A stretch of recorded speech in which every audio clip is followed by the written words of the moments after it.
এই সেই জায়গা যে জায়গা থেকে বাচ্চাটাকে উদ্ধার করা হলো। আসলে এখন পর্যন্ত জীবিত বলে আমরা জানি, এবং যারা নিয়ে গেল সবাই বলতেছে বাচ্চা এখনো জীবিত আছে।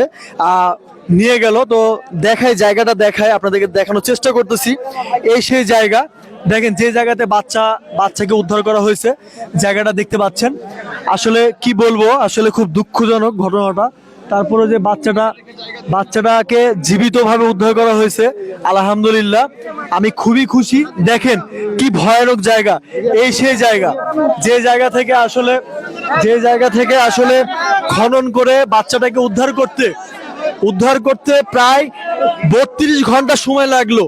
তো আসলে যাই হোক, আলহামদুলিল্লাহ আমি কেশুরহাট থেকে আসছিলাম শুধুমাত্র এখানে ভিডিও করার জন্য, আর লাইভে আপনাদেরকে দেখানোর চেষ্টা করছি। তো বাচ্চাটা শেষ পর্যন্ত উদ্ধার হয়েছে, আমি খুবই খুশি। সবাই বাচ্চাটার জন্য দোয়া করবেন, বাচ্চাটা যেন আসলে সুস্থ হয়ে যায় খুব দ্রুত। বাচ্চাটাকে আসলে হাসপাতালে নেওয়া হলো অ্যাম্বুলেন্সে করে। সবাই ভালো থাকবেন, আল্লাহ হাফেজ।